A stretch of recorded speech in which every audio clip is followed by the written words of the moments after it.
Hey, what's up, guys? Sir Amanon here, bringing to you some additional bonus footage that was going to be included at the end of the deck profile. It's just some basic card ideas and a little bit of theory. Nothing like too advanced or anything. It's just like some things that to consider when deck building, I suppose. I have a lot more content on the way that's Lunalight oriented. Just have so many ideas, and I really enjoy this format a lot. I think that it's very interactive, and we can make a lot of waves in this format. Hope you guys been enjoying the videos. Thanks for the continued support, and enjoy, guys. Yeah. First off, we're going to talk about the famous miscellaneous package with the summon sorcerers to make with the Jarmadol. So I think this package is very potent and very powerful. I'm hesitant to include it in my build for a couple of reasons. First, I just simply don't have the space to run summon sorcerers with everything. Like, I realize that a lot of people aren't running Griffin, but I think Griffin as a standalone floodgate, as well as just setting a lot of stuff and providing an extra link zone for Dragster, is like very important as a resource. It just does a lot that I'm looking for. Summon Sorceress is prone to getting disrupted by hand traps, as you could argue the rest of the deck is, but the difference is I actually think that the main deck is very resilient to like one single hand trap. Like, if you get hand trapped once, you can typically play through it if you're smart. With Summon Sorceress, it doesn't leave you room to be crafty. Like, you leave yourself very vulnerable if you try and target this and like it gets Gammaed, or if it gets Ogred, or even if it gets Veilered. Like, typically, in order to get to this point, you need to use Martin Bounce, unless if you open really well with like Perfume and stuff. And at that point, like, you're not really able to recover if this gets stopped, because like Zephyros is a big extender in this sort of combo. I'm not saying that it's unsafe to run Sorceress in general, but I think that the way that the Lunalight deck uses it, like, if you're using it on a Beast Warrior, then it's really just a waste in my opinion. You're better off running Curious. If you're using it for this purpose, I think that's very good when it resolves, but it's just really vulnerable, like more so vulnerable than like other portions of the deck. And again, space is an issue. So just an additional point that I wanted to make here, to be clear, what I'm really trying to say is that, like, if you can extend after your Summon Sorceress gets Veilered or Ashed or whatever, then you really didn't need Summon Sorceress to begin with. You could have just done the normal combo, because she really isn't required to make any of the boards that I make.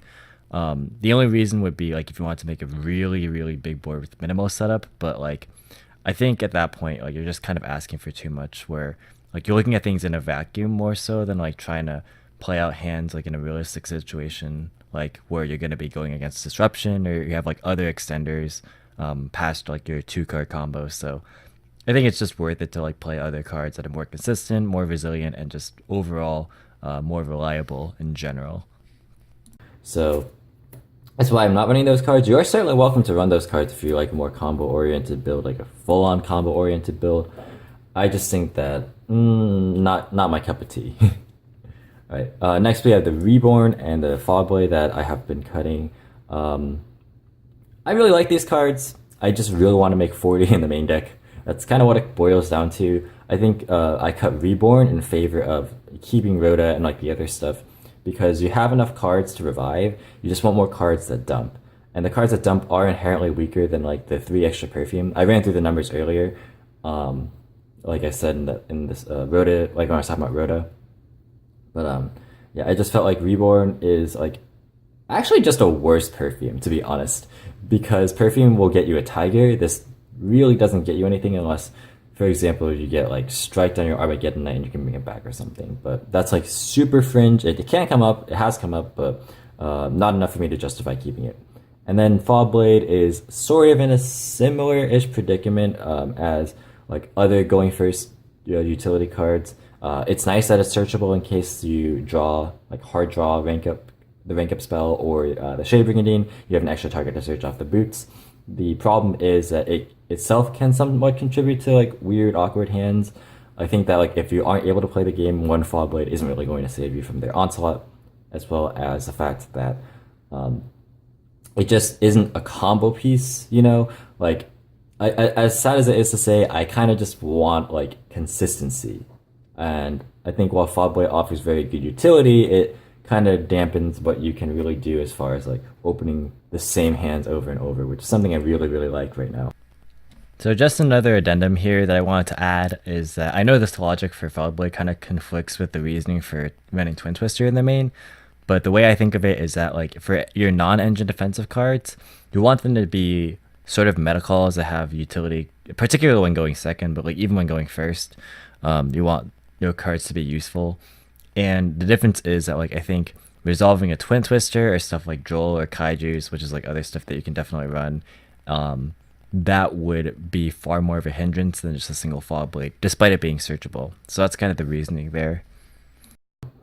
So yeah, that's it for these cards. You are definitely are welcome to run these cards. I'm not saying they're bad by any means. I'm just saying why I didn't include them in my very condensed list. Alright, so next up we got some extra deck cards. So you'll notice Borosword is missing from the list, as well as Saber Dancer. So traditionally I'm either running these or I'm running Leo Dancer. I think Leo Dancer actually slightly edges it out right now. Like Borosword's easy to make, but like there are times where you just really need monster removal in the form of Leo Dancer because we don't have too much. And you're not always able to access like Rusty Bardisha because you have to play through a board going second as well as like finding the way to OTK. So if you're like trying to navigate through a board and like you lose resources, you'll often not have enough link materials to get to this unless you open like extremely well. If you're able to make this and this together, then like I don't know. I feel like at that point you kind of should just be able to close out the game regardless. And the thing is, like, even this plus Leo Dancer, if I were to find space to like cut a card so I can play this, like if you for example going against like an Eagle Booster, that's actually usually not enough for game, funnily enough. And as well that like if you have this and Leo Dancer, it just might not be enough for it's either like overkill or it's not enough in the case of Eagle Booster. So I think it's a little bit much, and you know I'm still experimenting with it, like trying to find the correct extra deck spots. But yeah, life is hard. Next we got Dweller, like I was talking about. I think it's one of the best rank 4s, but just don't have space to main. Cerberus got a lot better. Removal is cool, and I think that you know just being able to like clear stray monsters is something that has been coming up quite a bit more in this slightly like more like combo oriented but like not as wombo, you know, sort of deal, like not U-linking basically. And then the last card is Decode Talker. This is a really interesting one. So the Orcus build that you guys might have seen from Dusseldorf plays this card as a hedge against Twin Twister in the standby phase for the rank up magic, as well as Pankratops that will target a guy.